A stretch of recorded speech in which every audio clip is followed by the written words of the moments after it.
Shalom, shalom, boa tarde. Hoje nós estamos no dia 15 de novembro do ano 2021, pelo nosso calendário gregoriano. E pelo nosso calendário judaico nós estamos hoje no dia 11 do mês de Kislev do ano 5782. Estamos hoje no segundo dia da semana, o segundo dia do Shabat. E nós estamos então hoje na nossa segunda leitura da nossa Parashá semanal, Vaishlach, e ele enviou. Nós estamos a 70 dias do ano 5782. Então vamos ver a nossa gota de sabedoria do nosso Rebbe Menachem Mendel para o dia de hoje. O nosso Rebbe fala conosco da seguinte forma: se você for uma pessoa íntegra, então Deus o abençoará em tudo o que você fizer. Note, porém, que se diz que você deve fazer. Temos de trabalhar mediante os processos do mundo material. Por quê? Porque essa é a maneira pela qual o mundo é iluminado. O espiritual deve investir-se no mundano. É por isso só pode ser realizado por pessoas espirituais, trabalhando dentro do mundo no seu cotidiano. Ou seja, o que o nosso Rebbe Menachem Mendel traz para nós nessa gota de sabedoria é que realmente, se nós nos mantivermos na integridade das 7 leis universais, essencialmente para nós não judeus, então nós estaremos realmente vivendo com integridade diante de Deus e diante da sua face, ou seja, a sua face ela estará levantada em nosso favor e não contra nós. Então, dentro desse aspecto, você agindo como uma pessoa íntegra, então realmente Deus abençoa a tua vida e abençoa tudo aquilo que você vier a fazer. Como ele disse ao povo israelita: abençoarei tudo aquilo que você colocar as tuas mãos, por exemplo. É a mesma coisa. Se nós nos mantivermos com essa integridade, temor aos céus, a devida reverência, respeito a Deus, a observância dos seus mandamentos e nos esforçando no nosso dia a dia para aprimorar a nossa obediência e a nossa santidade para com Deus. Então ele nos conta como justos entre as nações, ele nos contempla como pessoas íntegras na sua presença, e então tudo que fizermos ele abençoará, né? E nós não podemos esquecer aquilo que nós temos de fato o que fazer. Nesse aspecto, então, nos fala o nosso Rebbe Menachem Mendel, o tzadik da nossa geração, nos relatando que nós estamos no mundo material, e nesse mundo material nós temos que colocar a mão na massa, trabalhar. Nós temos que nos envolvermos com as coisas mundanas, né? As coisas materiais, físicas, o nosso trabalho secular, né? As buscas, né? Daquilo que é do nosso interesse particular, né? Por exemplo, você precisa trabalhar, pagar suas contas, a energia elétrica, a água, a compra, a farmácia, e etc, e etc. Então você está conectado diretamente com esse mundo materialista e físico. E nesse mundo material é preciso que você esteja realmente se comportando de qual forma? Nós precisamos realmente estarmos realmente envolvidos com o mundo mundano, físico, material, mas nós não podemos perder realmente a luz divina em nossas vidas. Tudo que fizermos precisa ser para iluminar, trazer santidade. Então, tudo aquilo que concerne a você, seus bens, seu salário, suas aquisições, elas precisam ter tudo conexão com a santidade divina. Então você está no mundo, envolvido com as coisas mundanas, mas você não baixa o nível, né? Por isso que Iácove, ele protegeu a cabeça quando ele pernoitou ali em Bet-El. Então o significado era exatamente esse. Os seus pés e as suas mãos estavam livres. Somente ele protegeu o tronco e a cabeça, no sentido exatamente disto, que ele estaria com seus pés, suas mãos envolvidos no mundo de Haran, que representa um mundo pagão, um mundo materialista, um mundo físico, e que ele estaria ali envolvido com os negócios, com Lavã, que se tornaria o seu sogro em curto espaço de tempo, certo? E Lavã representa realmente as pessoas que não têm conexão com Deus. Portanto, ou contudo, Iácove não se contaminou com a vida promíscua de Lavã. Ele manteve-se íntegro. Então, nesse aspecto é que realmente o nosso Rebbe, Menachem Mendel, o líder da nossa geração, ele vem falando desse nosso envolvimento. E por isso, esse envolvimento, para que realmente possa se trazer luz para esse mundo inferior, esse mundo materialista, esse mundo mundano, profano, só pode ser realmente possível através do quê? Através de pessoas espirituais, trabalhando dentro do mundo no seu cotidiano. Então, por isso, né, em outra gota de sabedoria, o nosso Rebbe Menachem Mendel diz, pegue a tua luz e faça a escuridão brilhar. É isso daí, ok? Baruch Hashem, né? Estamos aí com a Donária do Carmo, né? De Lisboa, Portugal, a Malu, lá do Distrito Federal, Brasília, a Luciana Rodrigues, aqui de Marília, a nossa região, o Cristiano Salviano, o nosso querido tenente lá da Polícia Militar de Belém do Pará, Baruch Hashem, Cristiano Salviano, Shalom, Shalom, né? Estamos aí em conexão à tarde com a Torá. Também a Eva de Curitiba, Paraná, o Pedro Zaghini, lá de Campinas, interior de São Paulo, a Carla Peixoto de Caldas Novas, Goiás, a Rita de Cássia Torres, da Grande São Paulo, o Cleuson e Elisandra Rodrigues, não tem a cidade deles, a Manu Almeida de Jundiaí, São Paulo, o José Carmo, a Raimunda Araújo, o Nivaldo Araújo da Silva Nerramia, de Florianópolis, Santa Catarina, o Joel Silva de Canoas, Rio Grande do Sul, e a Solange da Silva de Portão, Rio Grande do Sul, né?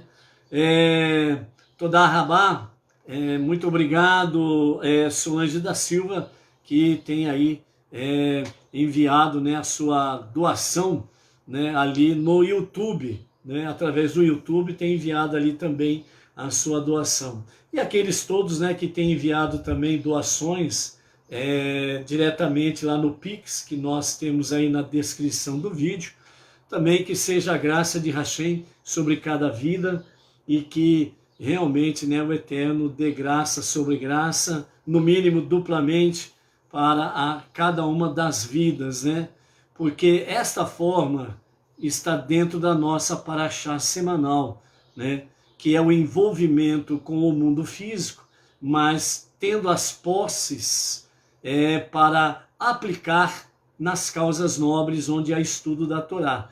Então essa é uma das formas que realmente nós santificamos este mundo, trazendo mais luz, né? Então, cada doação, cada donativo está conectado com isso, né? É realmente santificar a posse para um trabalho onde há estudo da Torá E dessa forma, nós, juntos, independente aonde estamos, juntos nós estamos trazendo luz, né?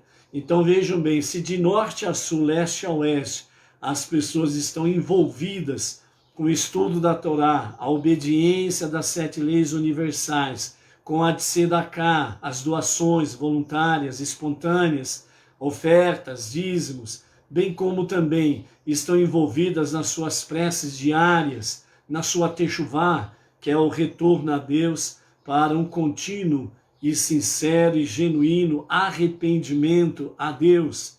Então, nós estamos trazendo de norte a sul, leste a oeste, nós estamos trazendo luz. Então, imagine isso dentro de um mundo escuro. O que uma pequena chama faz no meio de uma escuridão. É só você, por exemplo, observar quando você viaja, né, entre uma cidade e outra, por exemplo, chega num determinado momento, quando você sai do perímetro, você só vê, principalmente à noite, né, no caso específico, à noite você só vê escuridão. Mas durante esse percurso, nessa escuridão, você observa que lá no meio, você não sabe exatamente qual é a distância, mas você vê uma pequena chama, um pequeno facho de luz. Você não consegue discernir qual é a distância e etc e tal. Mas no meio de toda aquela escuridão, você vê lá no meio um pequeno facho de luz. E você sente luz, você sente clarear. Então, se um pequeno ou uma pequena chama de luz faz um efeito desse, imagine então as milhares de luzes que estão se acendendo diariamente, por exemplo, no nosso país, né, de norte, sul, leste a oeste, através das ações dos Benenor, os não-judeus, dentro desse escopo que acabamos de falar. Então, a luz que há em ti, né, não permita que venha realmente ser ofuscada, mas seja forte, seja luz, continuamente. Os desafios são grandes, mas nós sabemos quem é por nós, quem está conosco. Como disse o próprio Eterno para Lavã, quando saiu para perseguir Iacob. Num sonho, Deus se revela para Lavã e diz: Lavã, cuidado que você pretende fazer contra Iacob. Cuidado com aquilo que você vai falar contra Iacob. Eu estou com ele, não com você. Então é isso que nós não podemos também perder de vista. Ele, o soberano, está conosco. Não está com as nossas adversidades ou os nossos adversários. Baruch Hashem? Ok, vamos em frente então. Felipe Costa Oliveira. Shalom, shalom, Felipe. O Felipe, vou dar bola fora de novo, hein, Felipe? Quer ver só? Felipe Costa Oliveira é de... Felipe Costa Oliveira é Goiânia, Goiás. É isso mesmo? Vamos ver se é, né, Felipe? Baruch Hashem. Então, continuando a nossa paraxá semanal, vai Shilar, né? Manaus, aí eu tô falando. Felipe Costa Oliveira, de Manaus, Amazonas. Baruch Hashem, Felipe. Mais uma bola fora aí, né? Graças a Deus que são inúmeros, né? Dezenas aí, graças a Deus chegamos já a passar de 1.000, então nós tem hora que falha mesmo. Então, Felipe Costa Oliveira, Manaus, Amazonas. Então, nós estamos hoje no nosso segundo dia, na nossa segunda aliá, a segunda leitura da nossa paraxá semanal, que é exatamente vai Shilar, e ele enviou, significando que Iacob ele enviou emissários, mensageiros, para preparar o seu encontro com Esav, o seu irmão, né? Então, uma das coisas importantes que nós temos aqui nos comentários dos nossos sábios é que Iacob, ele realmente mostra para nós exemplos realmente de vida a seguirmos, né, a ser seguido, exemplos. Então Iacob, ele entendeu e demonstra para nós esta realidade, que para vencermos, né, desafios, é imperativo que nos concebamos em todas as ocasiões como emissários de Deus no mundo. Ou seja, o exemplo de Iaco é o seguinte: seja qual for a situação, seja qual for o lugar em que você esteja, onde nós possamos estar ou sermos enviados, né?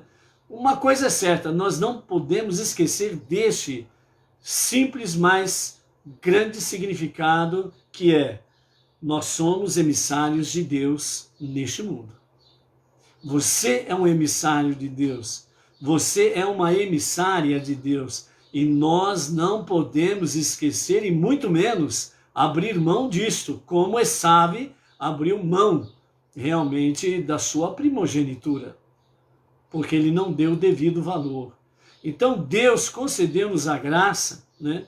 Realmente, assim como ele concedeu ao povo judeu ser emissário dele nesse tempo, neste mundo, assim também aos Beneinô, aos não-judeus que abraçaram a fé monoteísta, ele estendeu de fato essa responsabilidade, sermos emissários neste mundo. Então, portanto, nós temos uma tarefa árdua, difícil, mas ela é sublime, é maravilhosa, e ela nos traz muito shalom e a presença divina para as nossas vidas, certo? Então, assim, nos mantemos conscientes de que não agimos apenas com a nossa própria energia, né? Ou seja, nós temos que ter consciência que somos emissários de Deus neste mundo, mas nós não podemos esquecer que nós agimos não é simplesmente somente pelas nossas próprias energias ou forças, mas nós não podemos jamais esquecermos que nós somos apoiados pela força divina, pela energia divina. Por isso disse Deus a Lavã: Lavã, cuidado, eu estou com Iaco, não estou contigo. Essa é a questão. Então, essa energia divina, essa força divina, ela está conosco. Então, nós podemos nos dedicarmos ao trabalho divino de uma forma mais tranquila, sabendo que quem está conosco, em companhia de quem nós estamos. E aí nós vamos em frente, não restam dúvidas. Então, além dessa força, essa energia divina, né, nós também temos da parte de Deus, né, aquilo que foge à nossa ossada, o modo de dizer, ou seja, aquilo que foge da nossa alçada, né, das nossas forças, do nosso poder limitado, das nossas condições limitadas, etc. e tal. Nós não podemos esquecer que os recursos infinitos de Deus estão a nosso serviço. Ele nos colocou à disposição, certo? Bem como, né, para o discernimento, para a força e para toda a inspiração divina que nós precisamos, né? Então, às vezes você fala assim: puxa vida, Deus, eu quero colocar em prática realmente, fazer alguma coisa para ti, para a tua obra, e está me faltando inspiração, eu não sei o que eu faço. Então, busque essa informação com Deus, e Deus ele vai te dar a informação adequada. E ele vai te dar sabedoria, discernimento, inspiração, força, para que você venha realmente colocar em prática a visão que ele te concede. Para assumirmos então o nosso papel de emissários, devemos exigir abnegação em nossa dedicação à missão. Ou seja, bem como criatividade para cumpri-la.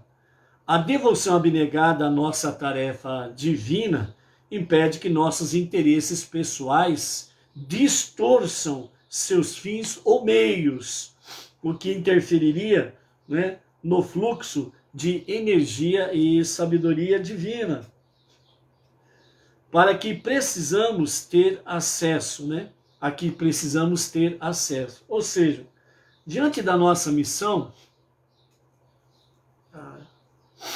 Hoje a nossa rinite está nos deixando fora do sossego hoje. Né? Baruch Hashem. Josélia Farias, do Paraná, lá do estado do Pará, né? Então, do Pará. Baruch Hashem aí a toda a família. Então, a abnegação da nossa vida com referência à nossa missão divina, realmente os nossos interesses pessoais, particulares, não podem interferir, não podem nos tirar realmente da meta que nós precisamos alcançar. A nossa tarefa suprema, diz o nosso Rebbe, os nossos sábios, é transformar este mundo para ser a moradia de Deus. Essa é a nossa tarefa suprema. Não podemos esquecer dela de forma alguma.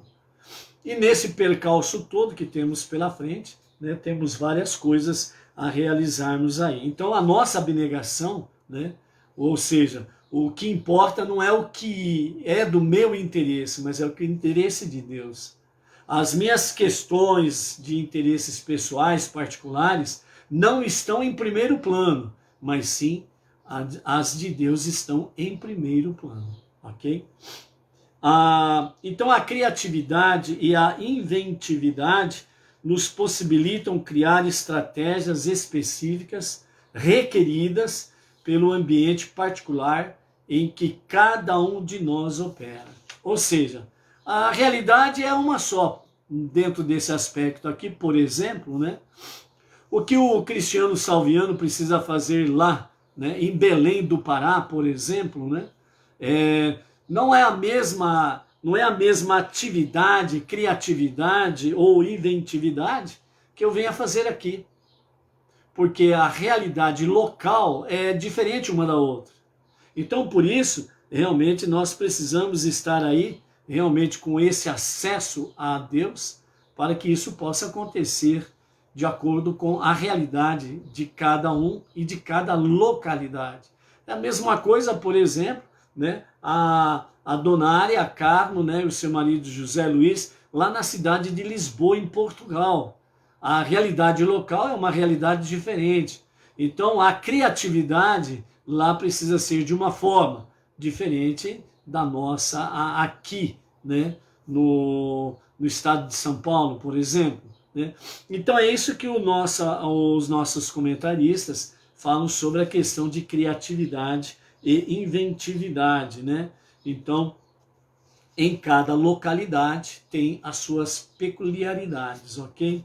Então, como emissários leais que precisamos ser, devotados ao estudo da Torá e à prática dos ensinamentos da Torá e as suas 7 leis universais, podemos seguramente e de forma apropriada, né, realmente tomar posse da força bruta e indomada e da impetuosidade juvenil de Esav, como nós vimos aí, né?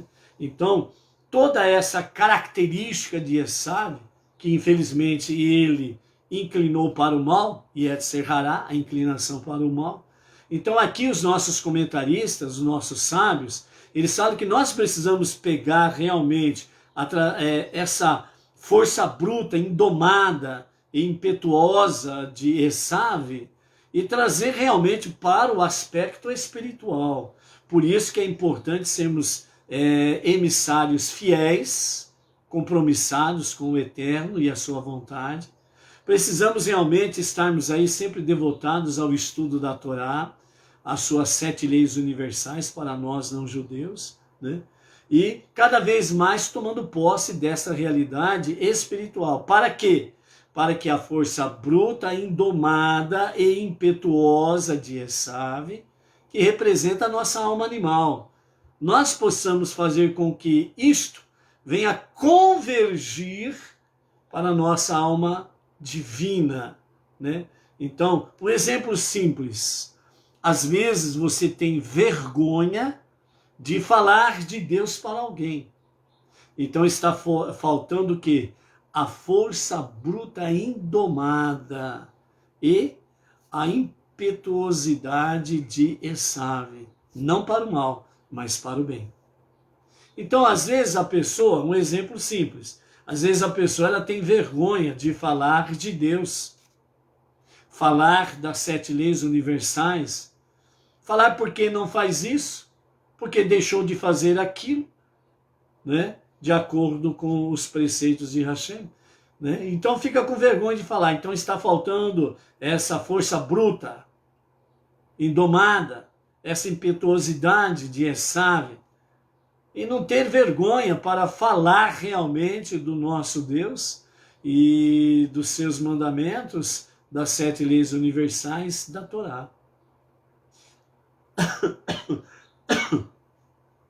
Então é dentro desse aspecto que os nossos sábios falam que nós precisamos realmente apropriar-nos dessa força de Esav, convergindo-a realmente para a nossa alma divina, o nosso não mais Yetzer Hará, a inclinação para o mal, mas Yetzer Tov, a inclinação para aquilo que é bom, que está conectado à nossa alma divina.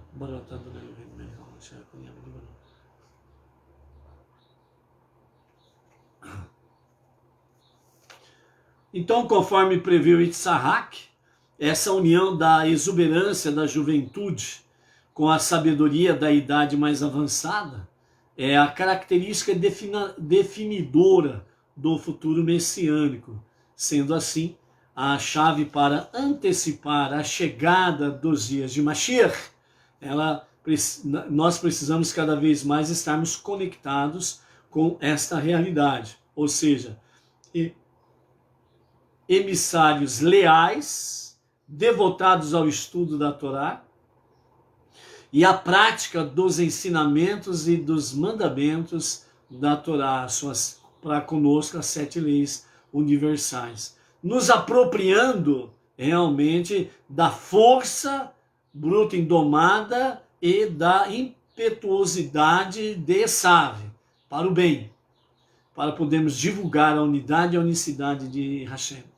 Não temos vergonha de sermos um Benei-Noach, de estarmos ombro a ombro com o nosso povo israelita, o nosso irmão mais velho, e estarmos aí preparando os dias de Mashiach, a revelação do justo e verdadeiro Mashiach para a redenção final e para o Olam Rabá, a vida eterna. Então, essa ousadia é que nós precisamos estar aí usando no nosso dia a dia. Então, de fato, a dedicação ininterrupta do povo hebreu, o povo judeu, o povo israelita, à Torá e os seus mandamentos, desde a época de Yaakov, refinou em grande medida o Esav metafísico. E estamos agora no limiar da retificação definitiva de Esav com o advento da redenção final, ou seja, nós estamos próximos, de fato, da revelação do justo e o verdadeiro Mashiach, que aconteça nos nossos dias e que seja para agora mesmo. Amém. Amém. Então, amados, nesse aspecto aqui é que nós precisamos estar conectados, atentos a esta realidade. A nossa segunda leitura de hoje está no capítulo 32 de Bereshit, e nós vamos ler do verso 14 até o 30 com os comentários de Rashi, que nos diz assim, né? Aqui ainda estamos dentro do campo da preparação de Yaakov para o encontro com Esav, o seu irmão, né? Então, ele dormiu ali naquela noite e na manhã seguinte aplicou a sua terceira estratégia. Ou seja, nós vimos que Yaakov, ele se preparou para esse encontro com Esav, que ainda era um encontro duvidoso no aspecto em si, né? Sabia que seu irmão nutria por ele, né? Um ódio mortal. Yaakov tinha conhecimento disso, sabia dessa realidade. Então ele se preparou realmente para esse momento com 3 estratégias. A primeira estratégia está dentro daquilo que fala preparar-se para a batalha.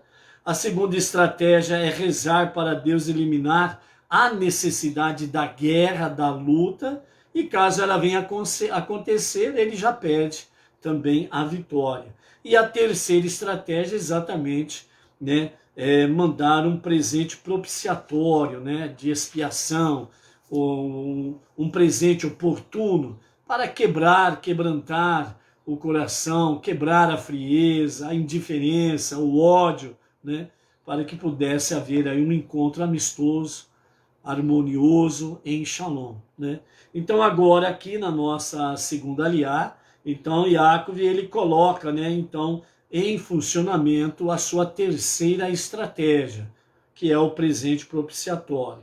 Depois de tirar, né, o dízimo de tudo aquilo que ele possuía, de tudo aquilo que ele ganhou na casa de Avã, então ele separou, né, todo o dízimo de tudo que ele obteve, de riquezas, animais, né, então ele separou, né, tudo ele separou, o seu dízimo, porque lá em Bet-El ele cumpriria a sua promessa, que daria o dízimo de tudo aquilo que ele viesse a conquistar. Então, a partir do momento que ele separou o dízimo, a sua tzedakah para Hashem, né? Então agora o que estava de fato na sua posse, de fato era dele, né? Os 90%. E dentro desse aspecto, então, ele separou destes 90% aquilo que seria presentes para Esav, né? Então, dessa forma, os seus presentes eram legítimos. No verso 15 do capítulo 32, nós estamos com os comentários de Rashi. Primeiro ele preparou um presente de pedras preciosas e joias. Em seguida separou animais de 5 tipos, fornecendo as fêmeas de cada espécie, o número apropriado de machos da mesma espécie para o acasalamento, né? Rashi ele faz questão de comentar aqui, né? Machos da mesma espécie, pois no judaísmo não é aceito a mistura de espécies, ok? Então ele separou 200 cabras e 20 bodes, 200 ovelhas e 20 carneiros, 30 fêmeas de camelo que amamentavam com ambas as suas crias, e 30 camelos machos para acasalar com elas, 40 vacas e 10 touros, 20 jumentos e 20 jumentas e 10 jumentos. Então, estas foram as 5 espécies que ele separou como presente para Esav, além das pedras preciosas, né, e joias que ele separou. Verso 17, ele entregou-os todos aos cuidados de seus servos, rebanho por rebanho, e disse a seus servos: avançai um dia de viagem à minha frente, e eu irei atrás. Mantende infalivelmente distância entre um rebanho e outro.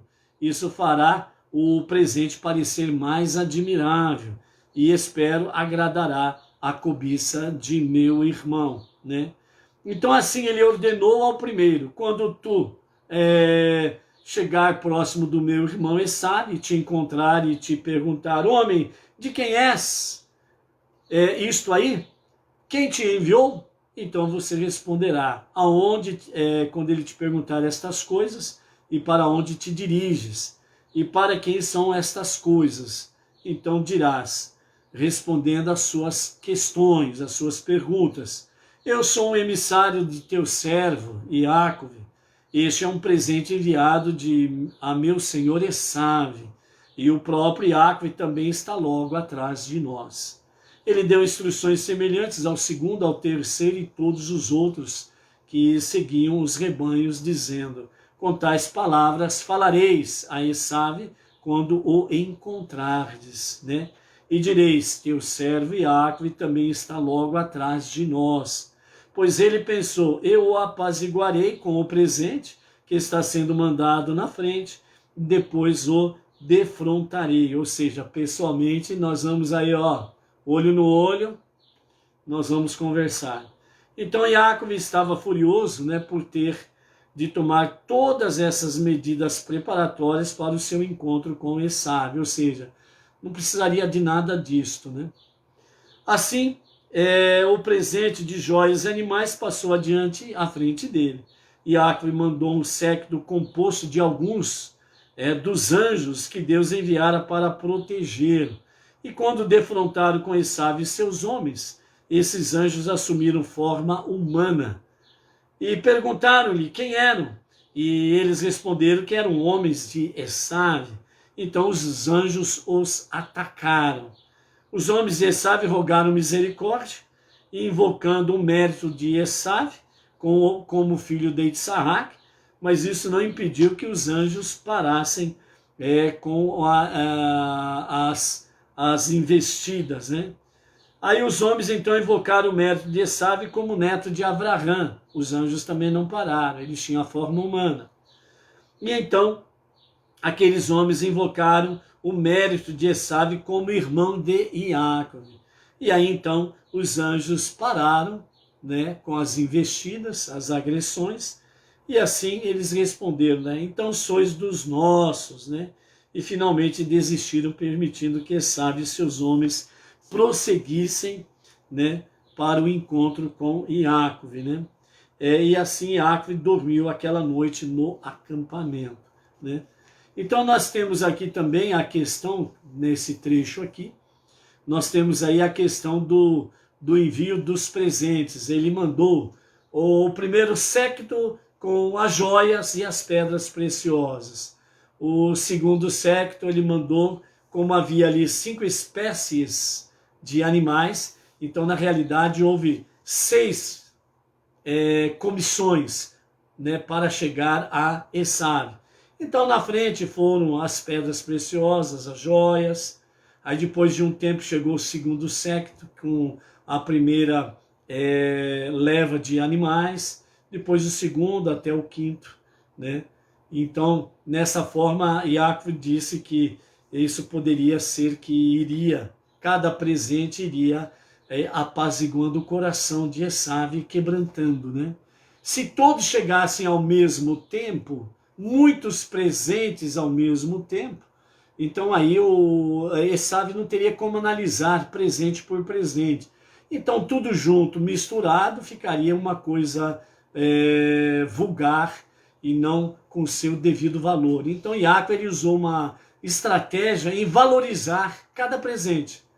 Então, primeiro, segundo, até o sexto, vão paulatinamente, né, modo de dizer, né, devido, aguardando o compasso entre um e outro comissão, né, outra comissão, e assim cada presente vai tendo um valor novo para a visão de Esaú, e quem sabe ele acaba se quebrantando, né?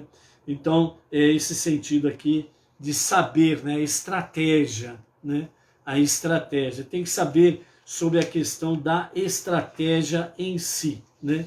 Os nossos sábios comentam sobre essa questão da estratégia de Iacove, dizendo, né, Iacove ele se preparou com 3 estratégias. A primeira, rezou a Deus, né? Então Iacove não apenas rezou, como também instruiu cada um dos filhos a juntarem-se a ele em prece. A prece de Iacove foi respondida imediatamente por Deus, embora ele tenha descoberto isso mais tarde. Baseado no relato de Esaú, Deus enviou um grupo de anjos disfarçados de soldados armados para atacar as tropas de Esaú e intimidá-las. Aprendemos então com Iacove que se estamos em situação perigosa, devemos rezar para Deus pedindo para que nos ajude, né? Então é essa passagem que vimos aqui, né? Anjos que tomaram a forma humana, quando chegaram perto daquele grupo de Esaú, quem sois? E aqueles 400 homens armados disseram para aqueles anjos, né, em forma de seres humanos, nós somos do time aqui do Esaú. Ah, vocês são do time do Esaú? Então vocês são oposição. Se vocês são oposição e vocês estão aí nessa esquerda aí sem cérebro, então peraí já, pá. E começaram a apanhar. E eles não tinham como reagir, não tinha força, não tinha energia nenhuma. E estavam diante dos anjos sem saber, e só apanharam. Aí eles pegaram e falaram, não, pare, né, por Esaú, que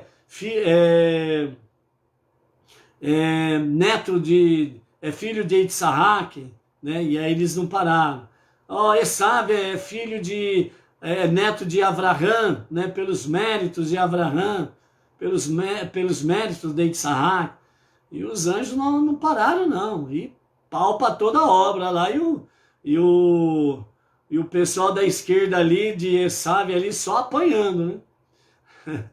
Aí então eles falaram, não, pelos méritos de Esav ser irmão de Jacob. Aí os anjos pararam e falaram, bom, então sois do nosso, né? Então, bom, muito bom que vocês vieram somar conosco, né? E não ser oposição, ok? Então vamos lá, vamos continuar juntos nessa viagem aqui, até encontrar Jacob, né? Aí eles marcharam juntos até encontrar com Jacob, né? Então, nessa lição nós aprendemos com Jacob que se estamos em situação perigosa, não podemos deixar de rogar a Deus, rezar a Deus, pedindo ajuda. Uma segunda estratégia que ele usou foi a questão dos presentes também, né? Então, na questão dos presentes, nós temos aí, né, os comentários dos nossos sábios, que ele escolheu 200 cabras de seu rebanho, com numerosas ovelhas e outros animais, e ordenou aos seus servos que entregassem a Esav, né? E não levem a Esav todos os animais ao mesmo tempo, separem os rebanhos, né? E dessa maneira o presente parecerá enorme e ele apreciará muito mais o que recebe, né? Nessa estratégia aqui nós aprendemos aquele detalhe, né? Se você presenteia uma pessoa com tudo de uma vez, então o que você vai dar de presente amanhã, né? Vamos usar o exemplo aí, né? O noivo para a noiva, né? Você dá tudo, concede tudo para a noiva, né? Num dia, e no dia seguinte, o que você tem reservado para ela? Então a questão do presente é fazermos com que, né, nós possamos dar o devido valor a cada presente, né?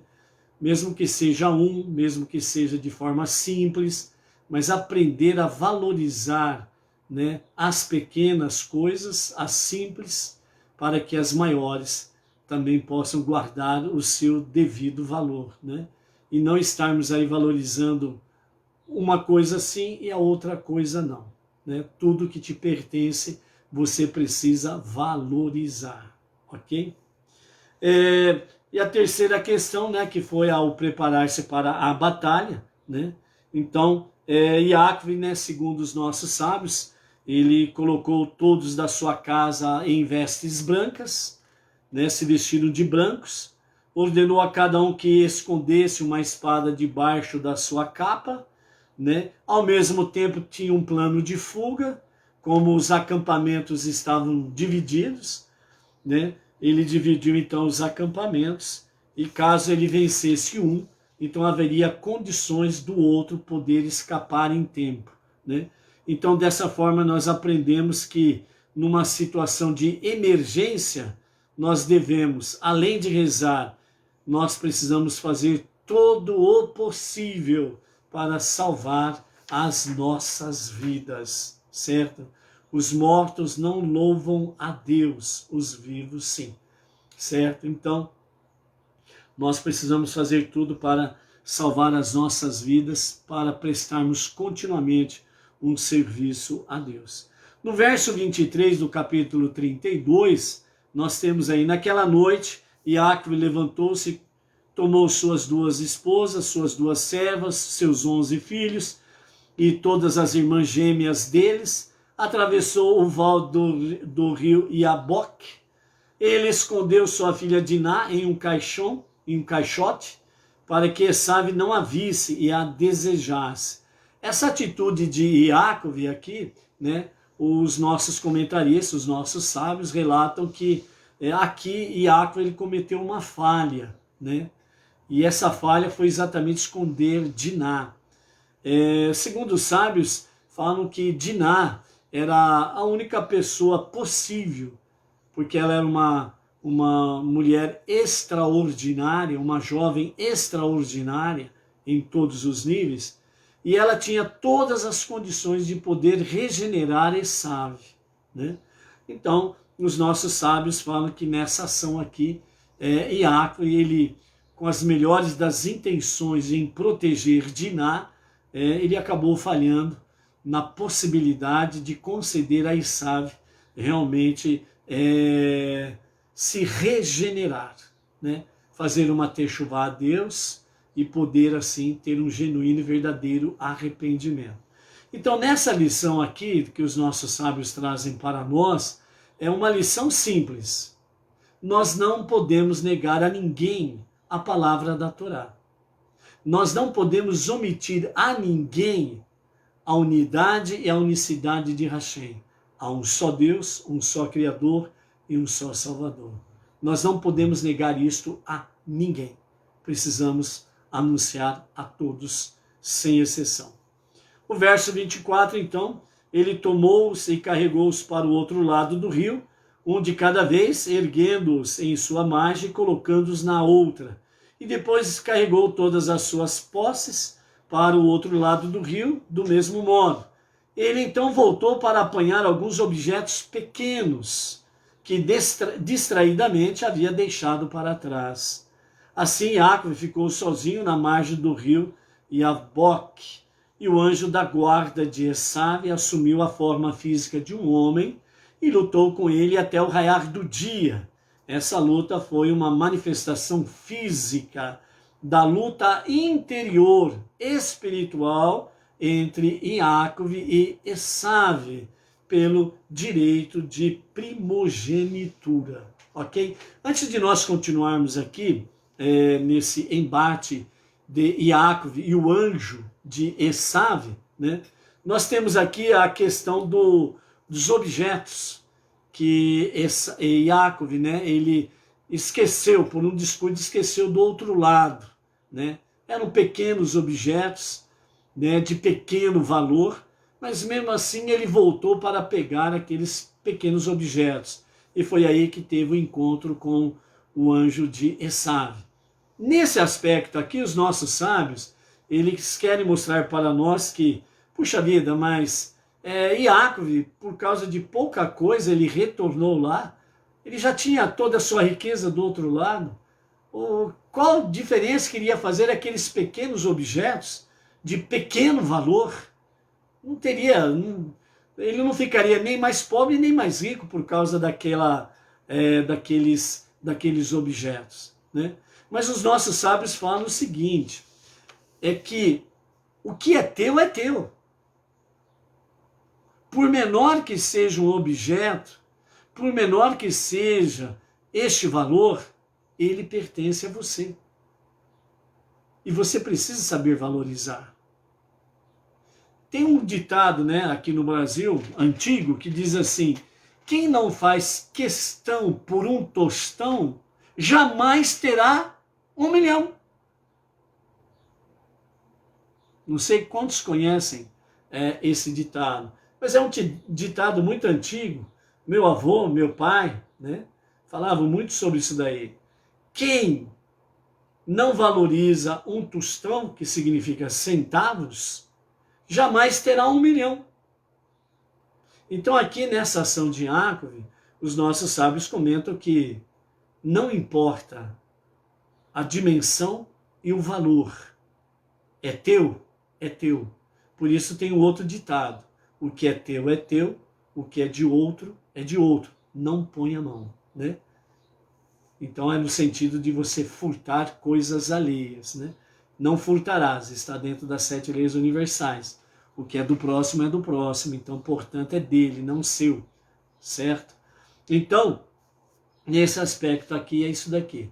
Mas foi verdadeiramente dentro desse descuido que Iacob, ele voltou para buscar o que lhe pertence, e foi aí que teve o encontro com o anjo de Esav, né? Então aí quando ele teve esse encontro com Esav, que tomou, né, o anjo de Esav tomou a forma de um homem, e aí eles começaram a brigar. Espada para cá, espada para lá, o tilintar daqui, o tilintar dali, e isso varou a noite.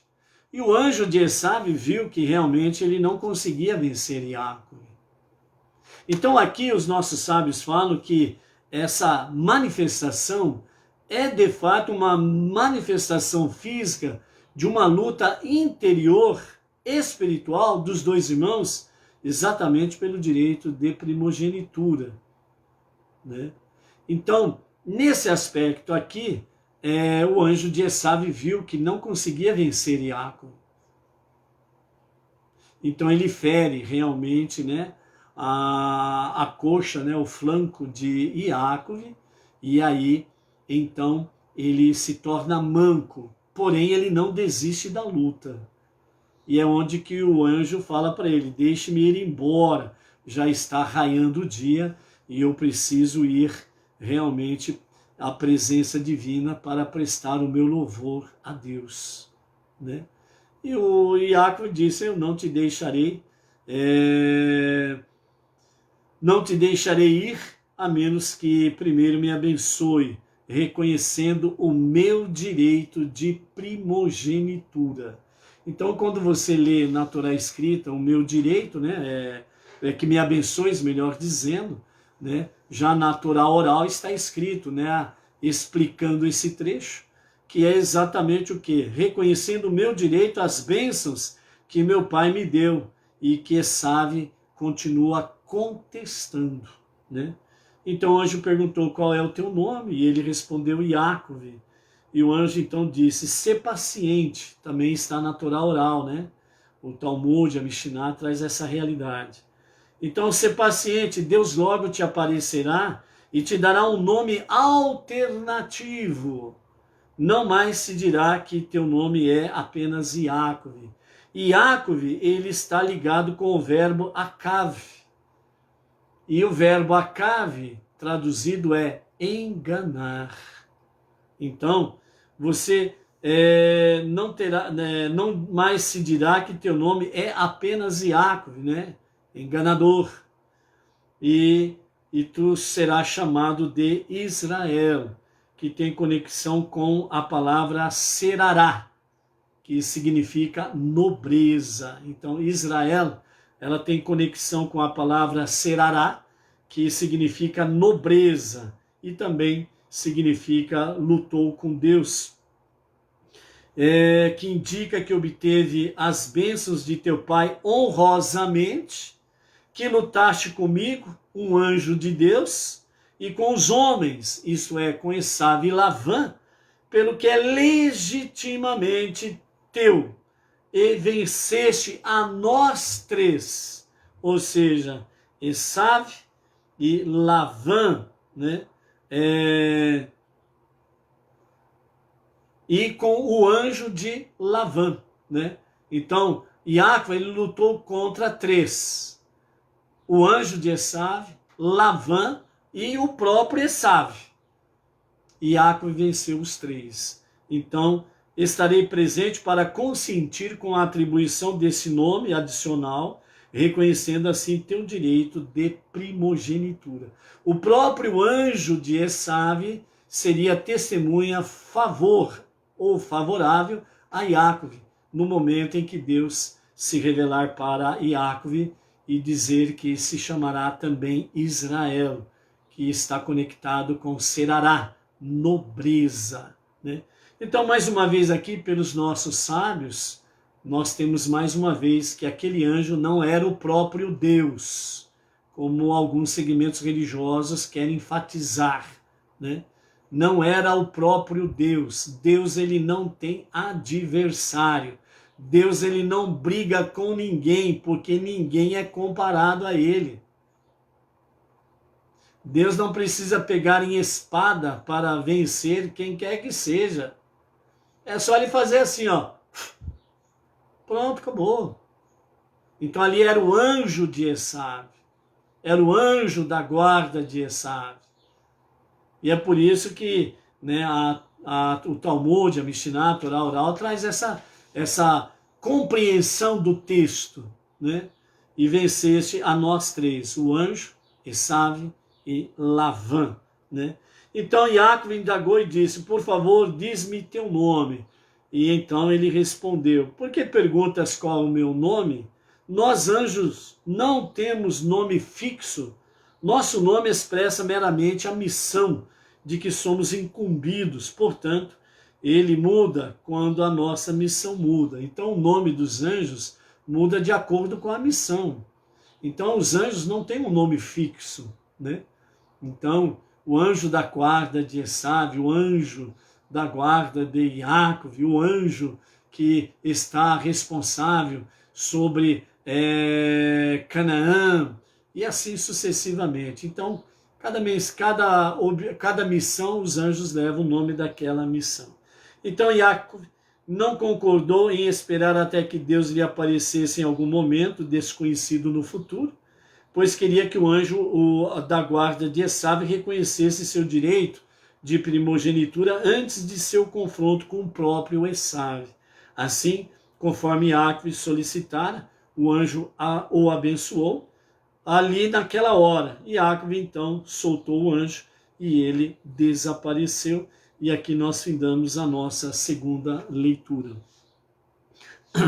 Ou seja, né, o que nós temos aqui diante de nós, dentro dessa realidade aqui, é que Yaakov, ele estava determinado na sua missão.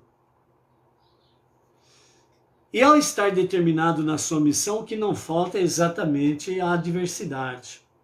Então vejam bem, nesse ponto final aqui da nossa aliada, da nossa leitura de hoje, Yaakov, segundo os nossos sábios, do Talmud, da Mishnah, da Torá oral, nos fala que Yaakov não quis esperar um momento no futuro em Deus lhe aparecer para que ele fosse abençoado. Antes do seu encontro com Esav, que aconteceria, estava iminente, né? A qualquer momento iria acontecer esse encontro.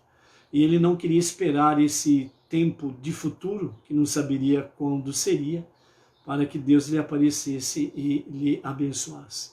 Então, dessa forma, Esav continuava segurando o anjo. E o dia estava despertando e o anjo precisava ir embora. E foi aí que o anjo então o abençoou, e Yaakov o soltou e ele foi embora, né?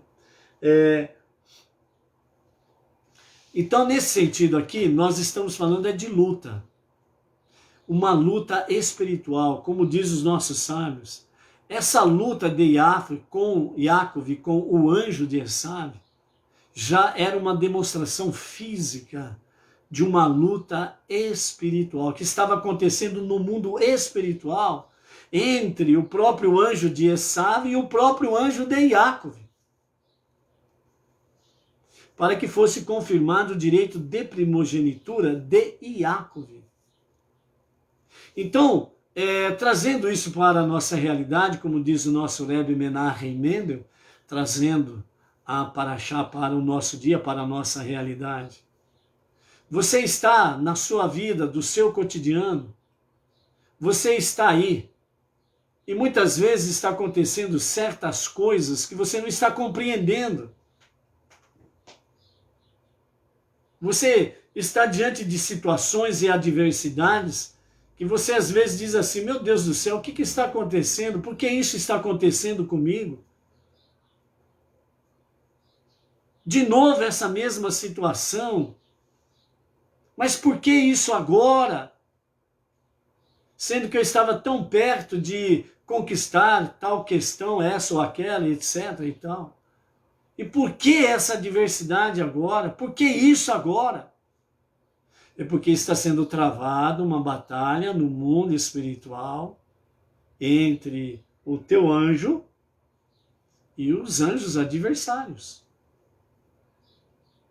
que não querem que você conquiste a sua bênção.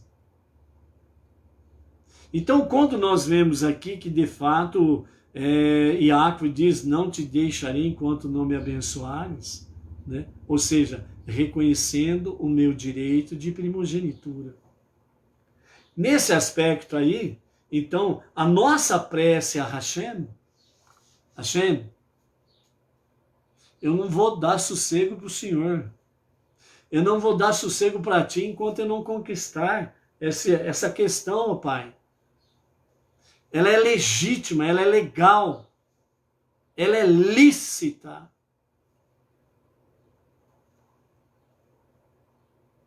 E eu quero essa bênção. Então valorize isto.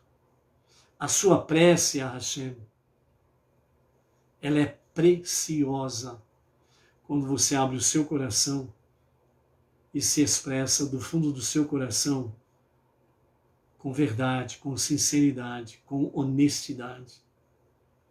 E você fala para ele dos seus desejos. Eu desejo, Hashem, que esta bênção que a minha família está precisando, aí você explica, se expresse qual é a bênção que a tua família está precisando. Eu desejo, Pai amado, que esse concurso que eu vou fazer, estou me preparando adequadamente, e eu desejo passar. Mas só que todas estas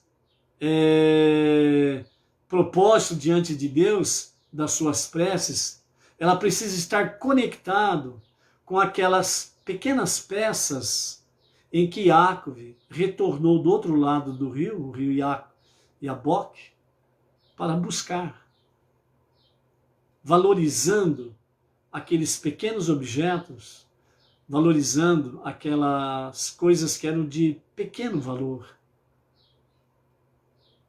Ou seja, às vezes você está passando exatamente por determinados tipos de lutas e às vezes você diz assim, mas isso não é tão importante. Não tem grande valor isso daí para Deus. Deus vai perder tempo comigo?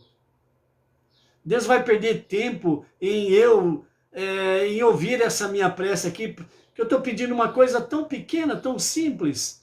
Deus não tem tempo para isso, tem coisas mais importantes para Ele cuidar.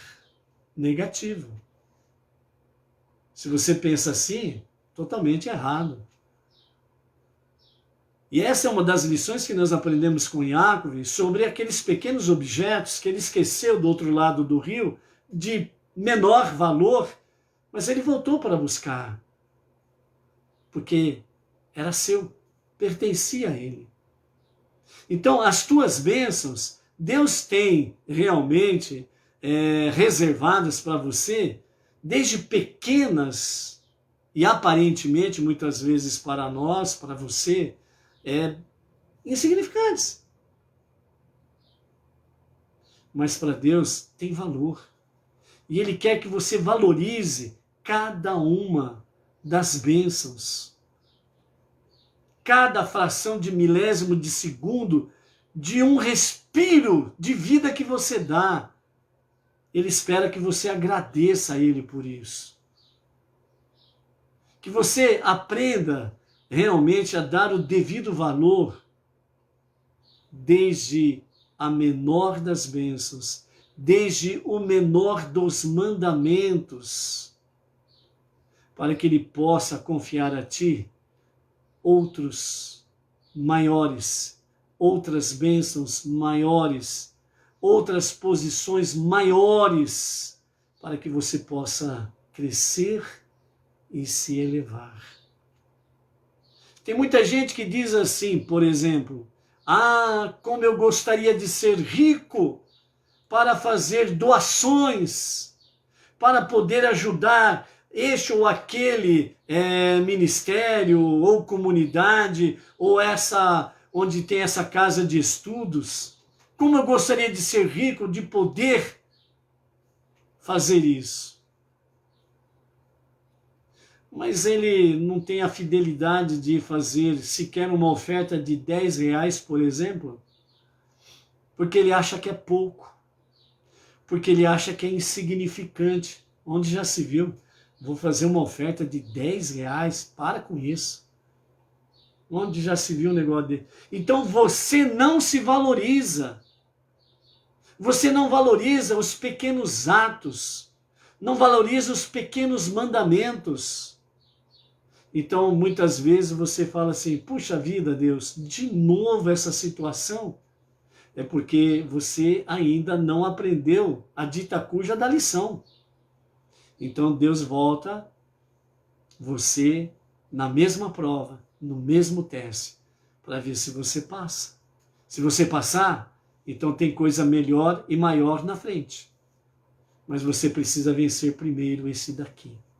Iácov, ele voltou para buscar seus pequenos objetos de potencial de valor menor do que tudo que ele tinha. Mas ele voltou, porque isto é meu. Ele me deu.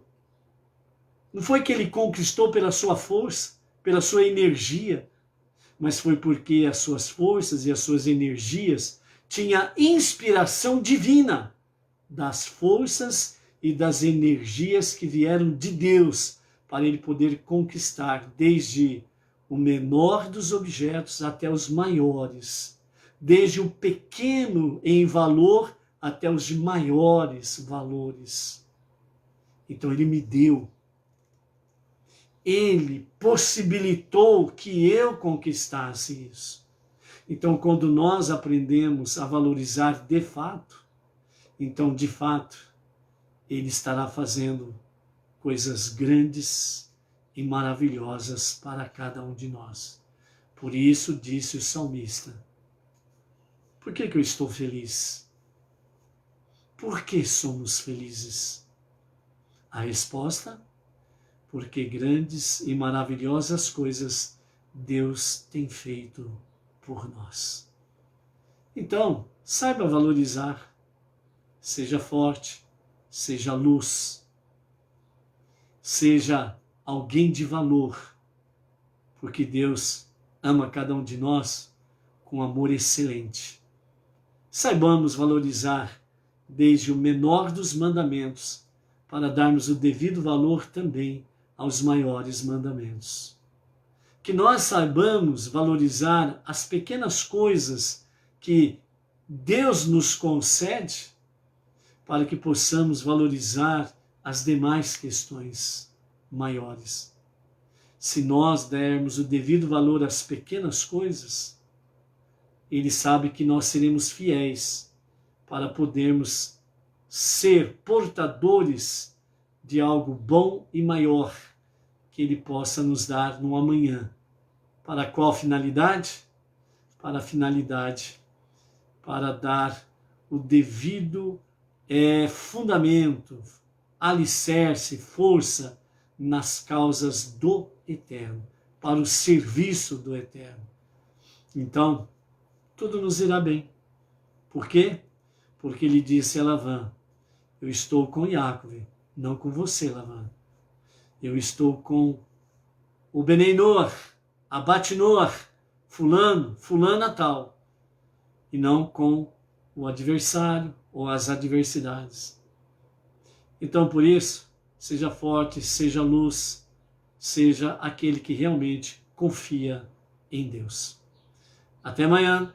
Shalom, shalom.